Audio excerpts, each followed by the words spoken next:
should be played at high volume. This should be played at high volume. This should be played at high volume. Preferably in a residential area. The following thoughts on Happy Hour do not represent Cox Media Group or its sponsoring. Anything you hear may and will be used against you. Thank you. Voted as best local podcast in Tampa Bay by the Creative Loafing. You're listening to Happy Hour. All right. What up? What's happening? This is Happy Hour. I am your host, Ryan Hoppe, and I met this next guest at the morning show boot camp. I was a bit tipsy in the bar area, and my 6'9" frame probably scared the crap out of this guy. On the phone line is comedian Jimmy Failla. What's up, man? Hey, what's up, man? How you living? Good to see you again, or good to talk to you again.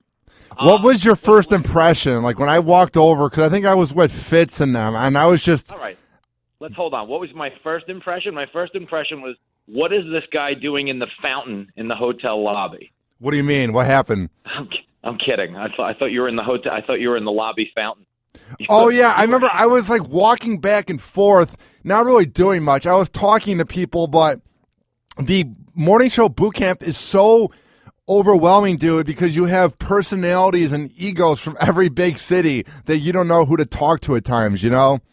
Well, you know what it is? Not only do you not know who to talk to, but most people don't have motor skills because it's a convention. And I didn't know this about conventions. Like, people go there to get bombed. And that convention that we were at, I would say everybody there was within a drink of alcohol poisoning. Oh, there's some big names. There's some big names. If there was a video of them, of the things they were saying, dude, that could get them fired. I mean, some of the things that are said by these people, they turn into shock jocks when they're doing like a mother show. You know what I mean? It's weird. It was rowdy. But yeah, my first impression of you was, yeah, this guy's a goofy bastard. I think that's everyone's impression. You have a good, fun-loving, you know what I mean? Look nice enough. That was the nicest message anyone has ever replied to when I sent you the message on Facebook. Goofy bastard. Oh, I love that. Hoppe, the best, man. I try, man. How has everything been for you? You know what? Everything was going good till this weekend. I'm performing at a comedy club in Lancaster, Pennsylvania. Ooh, how'd you book that? Yeah, when you talk about the hot gigs, there's, L.A., Vegas, and Lancaster's pretty much third, I would say, in that rank. It's like legit Amish country out here. Like, it's actual Amish country. Like, I'm pretty sure I'm getting paid in wheat for this gig. Are you afraid about the crowd? Because I think they might be a bit conservative, you know? Listen, it's a little weird, but once I got done explaining what a microphone was, they were pretty cool last night. But yeah, it's just weird. They are. They're a little spooky, but they drink just like everybody else, and they get pretty rowdy. Do you think they break the rules a little bit, and they're not completely Amish anymore in 2016? Yes, absolutely. You know what, Ryan? That is a brilliant point, which I'm sure no one has ever said to you before. But, Ryan, that is a brilliant point. Right? But I believe when the museum tour is over and everybody's done their little butter churning experience, they're all logging onto Tinder, going onto Facebook, and living it up. Here's what I think it is. It might be the middle-aged adults, the Generation X or baby boomers that live by the traditional views. But come on, you really think these quote-unquote millennials are going by their faith? No. Although I got to be honest. Out here, the Wi-Fi and the cell phone reception is so bad, they might have to. Yeah, I feel like they do that on purpose. I feel like Verizon says, okay, they don't need any service. Just don't give this part of Pennsylvania anything. Because that has to be not a coincidence. You know what I mean? Yeah, it's bizarre. But nice people, right? They're nice people. I had one show last night. I have two shows tonight. And the hotel that this gig is in, the club is called Stitches in Lancaster, Pennsylvania. And the hotel that it's in, I'm pretty sure it is a meth lab. Like, I've stayed in, like, some dumpy hotels, but this really is this is the bottom. Like, this hotel is where SEAL Team 6 goes to get scared. Yeah, I'm looking at the club right now on Google. It does have a very weird vibe of, like, Breaking Bad or, like, Sons of Anarchy. It has a very odd vibe to it with the setup and the curtain. You know what I mean? Yo, you have no idea, dude. It is when I typed this into my GPS last night, my GPS told me in 5 miles I should fire my agent. And yell at him and then block him on Facebook. It's like threaten that man's life. But we're here. We're making it work, and it's nice to get the band back together with you. Are you going to Morning Show Boot Camp in Atlanta this year? I believe I am because it's only 6 hours away from Tampa. I couldn't go last year because that's a 20-hour drive to Chicago. Then you got to pay for the hotel. And I would have got the service for free because I would have been the intern, but there was too much money to just go up for 3 days. But I'm pretty sure I will be in Atlanta, Jimmy. That's a big deal. I think I'm doing stand-up on the last day of the convention. I think I'm performing at that luncheon. You know, they have that luncheon to sober everybody up before they send them home. Wow, your agent is doing quite the job. Amish comedy and the Morning Show Boot Camp. Where did you find them? Yeah, when you can get a noon show in Atlanta, that's where the big action comes from. But in all seriousness, that actually is a good gig because that's how people find you. I mean, Paul and Young Ron, Rick Rumble, all these guys that are into comedy, that's your chance to shine. And you never know who could be there. I mean, 2 years ago, Tom from the Bob and Tom Show was there. So it's actually not that bad. No, it's a good gig. And actually, the guy who runs the thing, Don. they actually spend Don Anthony, he's a great guy. They actually make that a good gig where everyone's actually paying attention, like to the actual comic. Like a lot of times when you do like a corporate gig, right? For real, you could be doing a corporate gig where they're actually paying you $10,000 and flying you in to show up. Yeah. But they put you on stage while they're serving the buffet. Like literally, people are like fighting over a crab leg and you're telling jokes on the other side of the room. Like they don't even know what you're there to do. They don't even know what's going on. So yeah, that gig, as like private gigs go, is actually a good gig. It's actually not a bad gig. Once you get past the point that you're getting heckled by Canadian morning zoo DJs. Yeah, it is very odd how the Morning Show Boot Camp has major market talent, medium market talent, and then cities you've never even heard of. And it's the greatest vibe ever because they feel threatened. So then they go up to these big names and try to kiss ass, and you can just tell what's going on. That's what I love about the Morning Show Boot Camp because I do it as well. Are you one of those guys you network? I'm actually there, as a comic, just getting rocked. And last year I found out that I networked a lot because it was just, the bar scene was like pretty fertile conversationally. But the year before, the year I met you, that was the year the guy Dennis Hoppe from the Bunny Ranch was there. I love Dennis. He knows me by my first name. It was an honor. Yeah. He's actually a great dude. Although he's a borderline Trump because he's very self-promoting. Like Dennis walks around with his hat on that says Bunny Ranch. He's got 24 karat gold Bunny Ranch ring. And he's a really elaborate production. But that year, the year I met you, he and I sat in the lobby bar for whatever reason. We started a conversation on Thursday night that lasted till Sunday morning. I never left. I just talked to the guy for 8 hours about girls and women and conspiracy theories. It was amazing. I didn't get anything done, but it was amazing.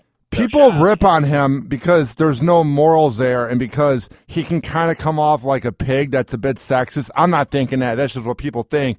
But he's actually a nice guy who you can have a genuine conversation with, Dennis Hoppe. Yeah, Dennis Hoppe's a good dude. I went to his book launch in New York City this year. It was at the Museum of Sex and on 27th Street in New York, right in New York City. And it was, for all the shit people try to talk about him, like you said, he's he's running a brothel. The guest list at the actual thing, I was the lowest rent person there. They're fucking politicians, movie executives. It was serious people were there. You know what I mean? And the reputation of that show is you figure it's going to be me, 3 homeless people, and some guy in a raincoat jerking off. But it was actually wow, it was a black tie affair. It was classy. I think it's because we're getting used to sex being open. We have it in TV commercials. We have it on TV shows. I mean, for God's sakes, the Kardashians are the most famous celebrities. I feel like in 2016, sexuality is getting more prominent, Yeah, it is. It's the way it is now is we have become, and we can thank women for this, we have become desensitized to it because women started this thing, which I think is amazing and hilarious at the same time. You know, women, like, they started doing this thing where, like, we're liberated, so we're going to get naked and post pictures of our boobs. Like, we're like, yeah, that's awesome. That's fine. Like, they started this thing, like, on social media, like, a year ago where they were doing it as, like, an act of rebellion. And I was like, who are you rebelling against? Because we all love this. Like, have you ever heard of, like, the slut-shaming movement where they're like, no shaming sluts? I don't think any guys were shaming sluts. We love sluts. We think sluts are the greatest thing in the world. I think women are self-conscious. They think we're shaming them, but we just want to have sex with them. You know what I mean? Well, you know what it is? You know who shames sluts? Women. Like, women attack each other. Women criticize each other for being sluts. I mean, I'm sure you can go in any common thread in the internet, someone's calling a woman a slut. I mean, if a 5-year-old girl posts a video of her dance recital, some guy's going to chime in with, like, look at that whore, because that's how the internet works. But in the actual walking around day-to-day of society, I think guys love sluts. I think you got to separate it from the comment threads, you know? But, yeah, the Hoffman, he benefits, as do the rest of us, from the destigmatization of sex, which is a term you've kind of coined in this conversation, Ryan Hoppe. Proud of you. What do you think of these comedians that are females that are trying to overcompensate in a way where they're putting in these feminist jokes and plot lines? Are you a fan of that, or does it feel forced at all? A little forced. You know what happens, man? Like, there's always, like, a zeitgeist in comedy where it's cool to be taking certain positions amongst the other comics and amongst the industry. Like, right now, girls really are, like, the driving force in pop culture. Like, the biggest comic in the country is Amy Schumer, I would probably argue, in terms of notoriety and stuff. And her success naturally, like, has led a lot of other people to try and emulate her. Yeah. So when she was doing it on the way up, she was doing it authentically. She was doing it because it was her thing, it was her voice, it was working for her, and it was crushing. But now it's created a market. So now there's a lot of people, like, that are just kind of gravitating towards that market and trying to emulate what they do. Like, a good example of that is Louis C.K. Like, Louis C.K. jumped onto the scene talking about being, like, a middle-aged guy who hated his kids, had to take a dump, didn't give a shit. And then all of a sudden, a lot of guy comics became that guy. It was cool to, like, trash your kids in your act and talk about being disgusted with yourself. So I think success, a lot of times, just breeds, a lot of emulation, and it does feel forced if you realize that, What I don't like about the hate that Amy Schumer gets is people just seem very jealous. They're like, oh, she's sold out by doing a movie. She's sold out by doing a Comedy Central show. It's like, if you had the opportunity and you were in the position she was in, you would do the same thing. She's not selling out. She's just growing. Think about it, dude. She fought the ground war. Yeah. She was doing all these shitty rooms that the rest of us do and doing all of these gigs. It's like they say that with bands all the time, like so-and-so sold out. But everyone lobbying that criticism, like you said, would follow them if they had the chance. Like, how could you get mad at a band for selling out? It's 7 guys living in a van for $50 a week. You can't get mad at a punk band if somebody hands them $10 million. That's a brilliant point. I never thought about it that way. I just think there's so many egos and there's so much jealousy in the entertainment world that it just gets nauseating. I'm beginning to learn that, Jimmy. That's funny. Well, you know what it is? Like, I think a lot of times too, Rye, like, people will try to justify their own lack of success by pointing out things about the industry that they either don't like or claim that they wouldn't do. They didn't get them, Jimmy. They didn't get what they were trying to do, man. Like, a lot of things, what you'll find is, like, in the beginning of comedy, a lot of comics waste a lot of time talking about, like, who sucks, but they got a deal. Like, oh, I can't believe so-and-so got a deal. They suck. Oh, my God. But, like, in reality, whether that's true or not, it has no bearing on whether or not you get a deal. Like, if you're trying to get somewhere in comedy, radio, whatever the fuck it is, you're only competing against yourself. Like, if you actually do the work and actually bust your ass to create great content, you can get a deal. You can get places, But a lot of guys get nowhere because they sit around blaming the industry or the trend rather than, actually fighting the ground war, doing the work. So the one thing about back to Amy Schumer is, she did the work. Like, she did every gig, every show. It's not like, sometimes in boxing there's a guy who's 31-0. but he's only fought like Tijuana cab drivers. You know, Yeah. She's actually the kind of like 31 and 0 where she actually fought good people to get there. So you do have to give her credit for that. Like, I do think she deserves a lot of credit for that. The other thing, which I think she does do, which is cool, which not nobody, but a lot of people don't do, is she is using a lot of her friends in a lot of her projects and hooking up a lot of people that she came up with, which is actually a really commendable thing because, as you know, in showbiz, a lot of people blow up and then just change their fucking phone number, you know? Yeah, because in the movie Trainwreck, she had Robert Kelly, she had Jim Florentine, she had Pete Davidson. She is hooking them all up. She's had Jim Norton on Inside Amy Schumer. She's been very loyal to the New York comedy scene. No, listen to me. She is, you know, people could listen.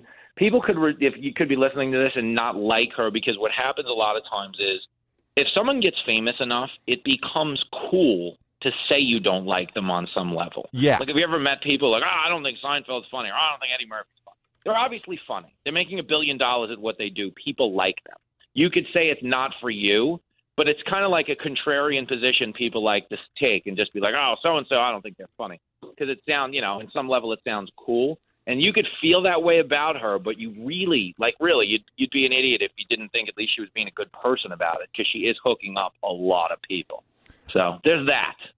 I don't get the hate that Kevin Hart gets, too. That dude put in years of work, as I've learned recently, to get to where he's at. You can find his movies not funny and repetitive, but that dude grinded away to make it where he's at. I respect Kevin Hart. Yeah, I did shows with him at the Boston Comedy Club, it isn't even open anymore, but it was in New York City. And this is back in I want to say 02, 03, around then.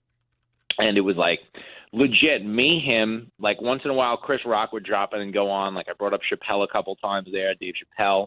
But I saw him on stage working out material, literally in a club that sat 300 people, but there were 4 in there. And he was still banging out jokes, working on his act, doing crowd work, but going hard.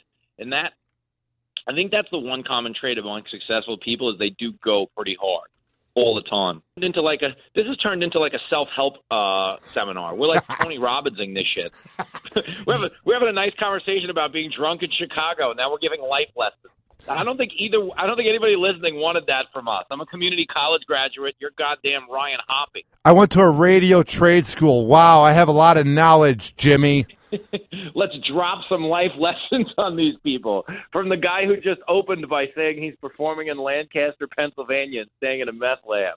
Yeah, what you people need to do is follow my plan. But you are a very smart guy and a very genuine comedian, because, like we were talking about, you're not hacky. I despise hacky comedians. You know what I mean? Well, you know what, man? I think what happens is, I think everyone is hacky when they start, because I think when you first start writing jokes, you gravitate towards where you can find laughs. You're not worried about having something to say so much as you're just gravitating towards where the laughter is. Some people figure out how to get laughs, and they never keep going. They get enough laughs to have an act and to get work, and then they just sit around and decide that the industry owes them more and they should be moving along at a better pace than they are, when in truth, the people who are getting places 9 times out of 10 are evolving their act to get better and, as you would say, less hacky. You dig? Guys that, are hacky, again, they're not necessarily the worst guys. They're just guys who have a very limited sense of, maybe, I don't know, what creation or ambition. I don't quite know the answer to that, but I get what you're trying to say. And I appreciate the compliment in a roundabout way. It's a nice thing for you to say. So there. What I don't like in radio is the hackiness where we're copying Howard in 2016. It's oh my God, let's reinvent ourselves for once, Yeah, that gets old. I will say this. I think what's making radio hard to do is that social media is so prevalent in everyone's life that whatever is booming on social media is kind of forcing radio jocks into a corner because they have to address it, because it's usually the common thread that everybody knows about. Yeah. I feel when I was a kid, I'm 39. And, people have always been doing topical humor on the radio. People have always been talking about things. But I think radio was a lot more local before social media than it is now. Meaning I think people used to get on the radio and just find the funny everywhere around them in their life and the listener's life.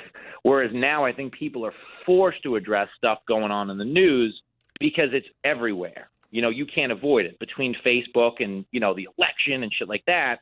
And what happens is when you have, topics you're forced to cover every day, there are only so many different ways you can cover a topic. And it's going to be very imitative. This isn't even a Howard thing. Just people are going to wind up imitating each other because, let's say Trump. Trump has been an ongoing thing in the news now for 8 months. How many fucking Trump jokes can you actually tell? There's only so many ways you can keep creating new, creative ways to cover Trump. So I think that's hurting radio is social media's impact on our lives is forcing a lot of radio guys to do a lot of the same shit. That's what I think the problem is. I think social media is just ruining the world in general. It's giving me this false ego, and it's giving people false egos as well, where 10 years ago we didn't have this platform to have an online persona, Yeah, no, I think that's the bottom because I think, and everybody knows this, we all have a friend who is building like an avatar on social media where they're this much cooler person than they actually are. Oh, yeah. I have a kid who grew up in my town who I didn't realize this, but he's like one of those political rant people. Everybody has that one friend that if the government does something, they have to write a 900-word essay in response to whatever the president did. Everything's Obama's fault. Yeah. Well, Facebook needs a button called Who Asked You? You know what I'm saying? Why the fuck did you think any of us gave a shit about what you thought about the Iranian nuclear deal? None of us cared. We were all moving along on our day, just enjoying our lives, and then that happened. Yeah, that's a lot of it. And I have a friend who is, purporting online to be, this political genius with, serious insight into how the world operates. And one day, my wife, Jenny, cut and pasted his status into Google and realized he was just posting Rush Limbaugh monologues as if they were his own. Are you serious? I'm not kidding. But it had been going on for 2 years. My wife cracked the code because one day she just cut and pasted it into Google, saw that it was a Rush monologue, and then did it with 20 other statuses and realized it was the same thing. I guess what I'm trying to say is my wife and I have a lot of free time on our hands. But no, seriously, they were Rush Limbaugh statuses. I was like, oh my God, this is hilarious and sad at the same time. And I didn't even have the heart to call the kid on it because I just felt so bad. But that's what people are doing. You see, where social media is really damaging people is everybody is becoming a slave to the like count and the retweet. And everybody is socializing in a way that is not authentic to how they feel, but geared to get them likes or retweets. So whenever there's a tragedy, someone blows up the Brussels train station, everybody's Facebook photo is the Brussels flag. If a celebrity dies, everybody's Facebook photo is that celebrity because you're getting a quick 40 likes. People can't go on Facebook and resist a quick 40. That's the problem in this country. So they start writing things and gearing their existence towards getting that like. And what happens is, which I think is such bullshit, is you can't even quantify the legitimacy of any of this stuff. If you tweet something today and it gets 500 retweets, it might be a piece of shit joke that one famous guy saw retweeted and he has 10 million followers, so 500 people retweeted it. Tomorrow, you might actually write the most brilliant joke of your life and it might get one fucking favorite because nobody saw it or was lost in everybody's thread.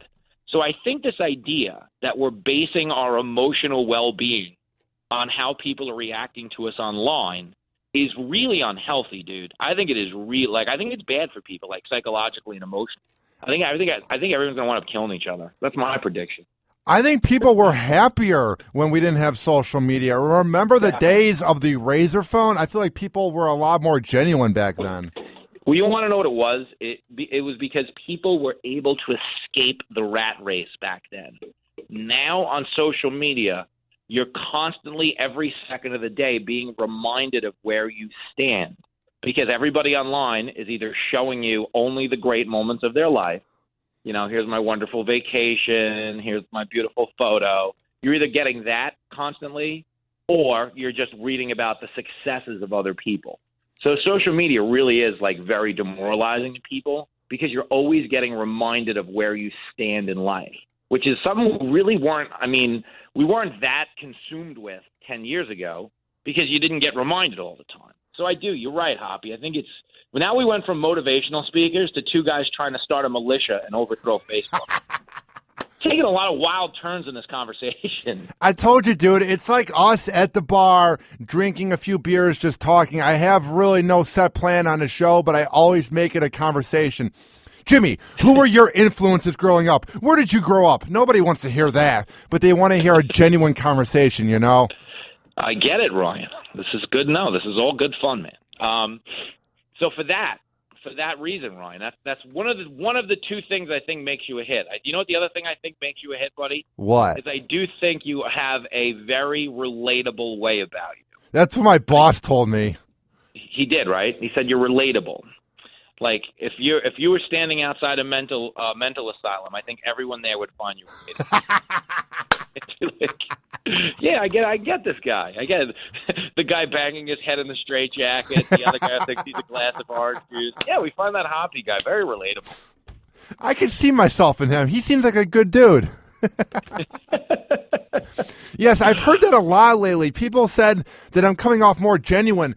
Because when I first began doing this podcast back in Chicago, when it was a little show on overnight radio, I was so bent on being the shock jock, Kim Kardashian, the dumb whore, this and that. And now it's just us talking. Like, being a shock jock and being all edgy is so, 1990s, Yeah, plus you can't say that about her because the way the country's going, she might be the first lady in 2020. I'm not counting it out, dude. I know, yeah. When Kanye said that, and everybody's like, "Oh, that's so nuts." It's probably not that nuts in another 5 or 10 years. Like if Trump gets in, all bets are off. Although I got to be honest with you, a guy like Kanye, he really couldn't get in. Like Trump, on some level, is doing things right in a weird way that people do enjoy. Like there's a reason no other billionaire has ever walked in off the street and pulled this off before. I don't know what it is he's doing right, but he's doing something that people really like. He's relating to the morons in middle America. That's what he's doing. But you know what else it is too, though? I do mean this. Like I was on I'm on a show on the Fox Business Channel called The Kennedy Show. Yeah. Hosted by the MTV VJ Kennedy. Now she has her own show. She's great. I was on Wednesday night, and her and I were just talking about Donald Trump's effect on stand-up comedy. And I think he's affected stand-up in a positive way. And I think it's part of the reason he is affecting the country is that Trump is desensitizing us to language. I think people got really sick of the power that we were giving words in this country. Like, do you remember how, last year, every Monday you'd open up the internet and someone was apologizing for a joke and getting fired? Oh, and yeah. Everybody was tweeting and pretending to hate them and being the self-righteous people. Like Trump, because he's funding his own campaign, he gets to say 20 things a day that would force anyone else to resign. But because there's no one we can pressure into taking away his funding, he gets to keep going. Here's what I don't like about Trump. Here's what I hate, dude. His tweets are all Megyn Kelly, Megyn Kelly, Megyn Kelly. It's like, dude, get off, man. If you're going to be president, who cares what Megyn Kelly says? It's like, shut up. No, there's nothing he's doing that's like presidential on that level. Like the president can't be on Twitter at 3:40 in the morning. It's the president. You know what I mean? You actually can't do a lot of that. He gave out Lindsey Graham's phone number at a press conference. Lindsey Graham's running for president. Trump gives out his phone number. It was a real phone number. People called it. Like he's doing no, listen to me. He's doing crazy shit. Like he has changed the game. But I do think people like him only because he is a big fuck you to the way the country was going. I think people, I don't even mean economically or anything. I don't even mean foreign policy. I mean, people were just sick of this narrative where we were all sitting around just looking for things to get offended at. I think that's I agree with it on that level. As a comic, it has been a little bit easier since he's gotten going because people aren't so offended by words anymore, which I think is healthy. I don't think it's gone away that much. I just think because of the whole season of this election, there's been not that much free time for us to find it. You know what I mean? But I think it's going to be there once he gets voted in November, dude. I don't think it's going away. I hope not. I'm against it. I'm staunchly against it, Ryan. I see him winning because I just don't see Clinton getting in and Bernie's too old and crazy. I just see him getting in. And I hate Ted Cruz. Fuck that guy. What a creep. Ted Cruz here's the thing with Ted Cruz, man. He's doing this weird. He does like a theatrical thing when he speaks. And now he speaks like a preacher in a weird way. He really does. But at times, like when you're not in that medium, like he strikes me as like he would speak that way if you were driving with him in a car. You know what I mean? Like you're driving, Ted is looking at the GPS, and you're like, just tell me when to turn. You know what I mean? And he's like, in 7 miles, we will come upon a fork in this great nation and make a right. It's like, yeah, Ted, say make a right in 7 miles. You don't have to keep forcing it. Like, it just looks so forced. Again, that might be the appeal of Trump. Trump is like a wino who's just like riffing off the top of his head. Have you ever seen when you're in Chicago, a wino, a drunk guy who's standing on a street corner and anything that walks past him, he just starts commenting on? Oh, yeah. You know, like, oh, look at you in the red hat. Fucking red hat motherfucker. What are you talking? You know, that's what Trump does. He's like, oh, look at you, ISIS. Bunch of dickheads. Oh, fuck ISIS. Like, he's just riffing. There's no plan. Like, there's definitely no plan. Like, I've heard a lot of people, like, I do a lot of cable news shows, and there's always, like, one expert who's like, he's a genius. He's manipulating the media. He knows how to play the American voter. I'm like, yo, he isn't even thinking about it. He's literally just like, fuck it, I'm gonna give it a go. Like, this is like, and it's working, I think, because it's refreshing. But I don't think he's going to win because I feel like he's been the story already like every day for 7 months. And I think the way it is in this country is like we just get tired of certain stories and just move on. Like the people don't even have to change anything about what they're doing. Like Trump isn't behaving any differently this week than he was 10 weeks ago. Yet all of a sudden his poll numbers are changing. People are like, yeah, I can't believe he said what he said about abortion. Like what he said about abortion last week without even getting the specifics. You know, it was like a dumb comment that he changed his position on 5 times. He's done that on every single issue since the election started. But I think people are just finally getting sick of this narrative and are going to move on from it. He told Howard in 2002 that he was against the war or he was for it, one of those two, and now he's switched around. It's like the dude is just a hypocrite. Well, no, hold on. I want to say this, though. Like, if you follow politics, like, they do all do that. Like, they're all full of shit. They are all full of shit. Every one of them. You don't get to that level of politics. Him being the exception because he had a little bit of his own money. But everybody else, to get to the top of politics, you really are beholden to the people who give you the money. So they're going to take the positions that are going to keep the money rolling in and keep the votes rolling in. And in a lot of instances, they do change based on new information being presented and stuff like that. But Trump is changing. Trump's riffing. That's the only way I can explain it to you. He is just rolling. And right now, he just, whatever comes to mind sounds good. I'll say it. I can always take it back. He'll say something to you and deny saying it. Like, he'll be like, yeah, you know, I think women should go to jail if they get an abortion. The next day, he'll be like, yeah, I never said that. Like, oh, wait, Donald, we have a video. It's been watched by 10 million people. It's like, no, you don't. It's bizarre. It's like fighting with a little kid in the schoolyard. What do you think of the comparisons he gets to good old class act known as Adolf Hitler? No, that's ridiculous. And it's the stupidest thing in the world. Like, everybody is Hitler. That's the one dumb thing of the age we live in, is when people get mad now, we only have one level of offense. Like, if someone shoots a lion, you know, curses at curses somebody out, like, no matter what the offense is, we only know how to react with the most, you know, top level of rage imaginable. And in a sensationalist world we live in, everyone gets called Hitler. Obama was called Hitler because he had socialist policies. George Bush was called Hitler because he invaded Iraq. Like, Hitler is like the go-to. Like, you know when little kids used to fight and used to say to someone, like, get off my property? Like, that's what Hitler is. The Hitler comparison is like the DEF CON 5 when you're trying to get everybody's attention about someone you don't like. Now, Hitler killed fucking tens of millions of people. Trump is not killing tens of millions of people. He just wants to kill Megyn Kelly. Yeah, that obsession with her is very odd. And then I love how she acts like just because she doesn't have him on the show that she doesn't need him, yet all she talks about is him. So she's very hypocritical as well. It's nauseating. Listen, the whole thing is a very hard thing to make sense of, but this is what I say. There are people who really love Trump, and that, whatever. That's just They're morons. Democracy. They think Whatever. wrestling's real.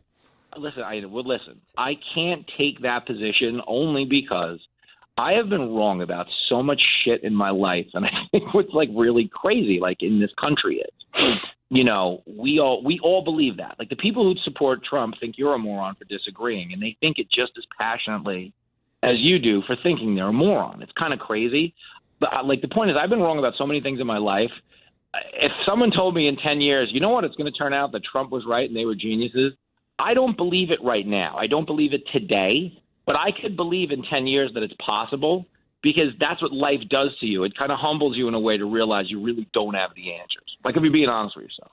But the point is, all I was going to say, Rye, all I was going to say is the thing about Trump appeal that you and I don't get is like, you know how in America we can't fathom that David Hasselhoff is a music star in Germany? Is he really? He is. Did you know that? All right, if you didn't know that, then yeah, I just blew up your whole world. David Hasselhoff, Knight Rider, who has a show coming out on Access TV here in America, but he is a music star in Germany, like Austria. And like, you can't fathom that, you or me, but in Austria is a big deal. That's kind of like what the Trump thing is. If you don't support him, you can't fathom that people do. But that's what it is. He's like the David Hasselhoff of politics.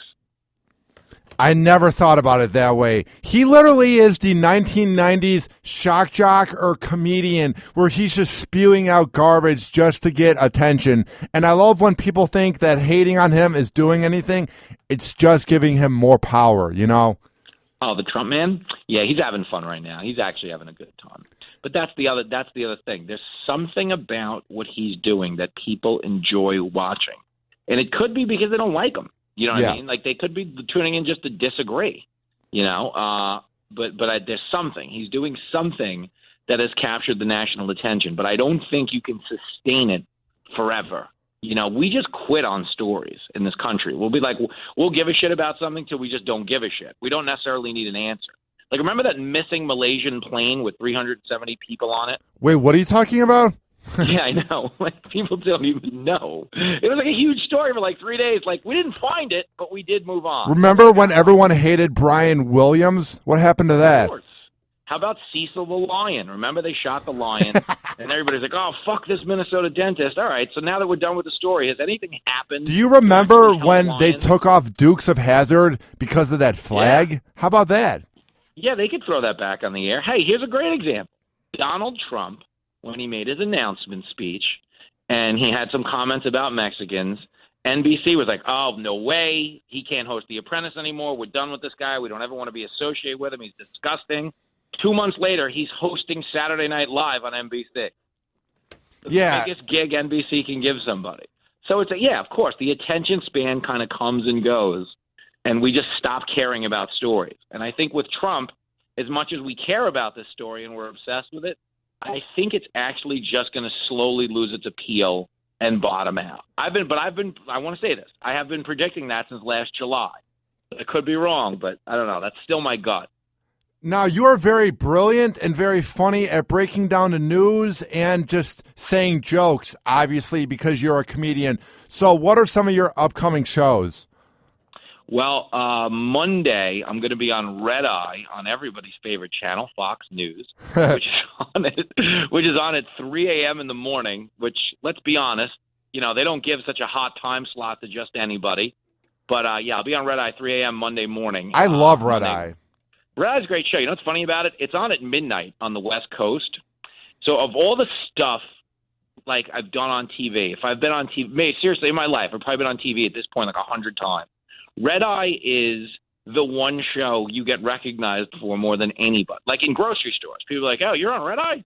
Like, it's bizarre because I never know what to say because I'm always scared, like maybe they don't disagree with me and they're going to like shoot me in the neck with a blow dart. Yeah. Like for real, I was at a Stop and Shop the other night at 2 a.m. I was coming home from a gig in the city. And this guy's like, "Hey, you're on Red Eye," and I was like, "Fuck, I don't know." At 2 a.m, I'm the only guy in the store. I don't know if yes is the right answer, but yeah, I played along and said yes. But yeah, I'm on Red Eye this Monday. The following weekend, Thursday, Friday, Saturday, in the Gotham Comedy Club in New York City. Which, by the way, they have a great TV show every Thursday called Gotham Comedy Live. Pamela Anderson is hosting it this Thursday. Man, is that a name I forgot about? I have not thought about her in 10 years. Wow. It's, puberty hits and then you move on. Basically, she was like the sort of talented version of the Kardashians from the 90s. Would you agree? Yes. Well, who's funny is really funny is like Paris Hilton was Kim Kardashian on a far less successful level. Oh, yeah. Like I always wonder if like Kim Kardashian's success pisses off Paris on any level. Oh, it does. It was the same thing. It was a sex tape begot major fame. It was before social media, and she's a little more skanky. The Kardashians are whores, but they do it in this sort of classy, elegant way. It's very bizarre. Well, you know what it is, too? Like, Kris Jenner, who is the real mastermind. She's awful. Yeah, I know. And she had a lot of plans and, like, wherewithal to make other shit happen. Like, we're going to put together some products. We're going to have some spin-off series. Paris Hilton just got laid and then was on The Simple Life, and they didn't know what direction to go in. Kris Jenner has done everything you could do with this. Yeah, for real. And I will say this, though, in defense of Kim and Kris and everybody. Why? She actually made a good sex tape. Like, compared to Paris Hilton's. Paris Hilton is like doing her nails and reading a magazine during her sex tape. For all you could say about Kim Kardashian, she at least made a good tape. Talked dirty, threw a few positions at you. Caught a money shot at the end. It was, at least... I didn't think it was that good of a tape. Maybe for a celebrity tape it was good, but you can see better amateur porn than that, dude. No way. Definitely, but I'm talking about a celebrity.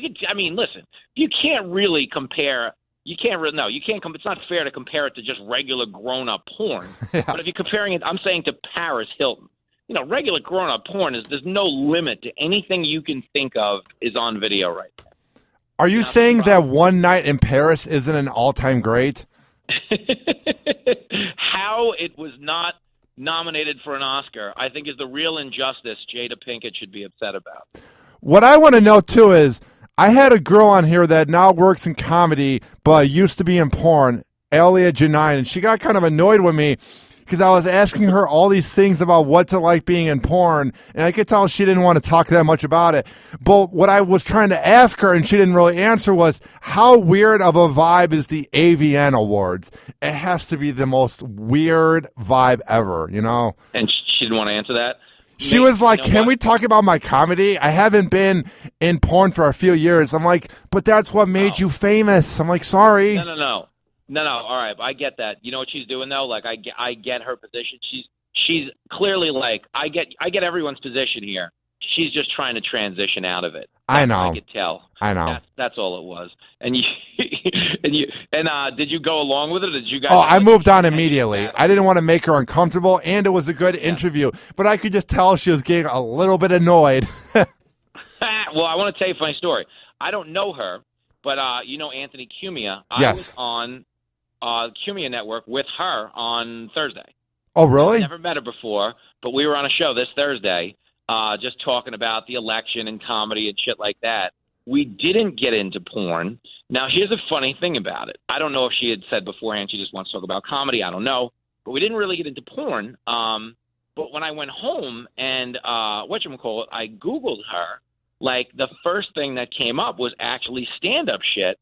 So I was like, wow, so she really has somehow transitioned out. Because if you're in porn, it's pretty hard for Google to rank anything ahead of that. Yeah. Because Google, you know what I mean? Google is throwing porn into searches that you don't even want porn. Right. Like if my son Googles SpongeBob, it's like, Asian slut sponges guy named Bob. You know what I mean? It's like the first result. Yeah. So she must have worked really hard to get out of that. So I bet you wherever she is, she appreciates your cooperation on the matter. Where can people find your work online since you're not in porn? Oh, man, you don't know that, Hoppy. You don't know what's going on first. No, but listen, if you go to my website, jimmyfailla.com, you'll see whatever the hell's going on. I'm usually on Kennedy Show on Fox Business every week. You can see clips of that.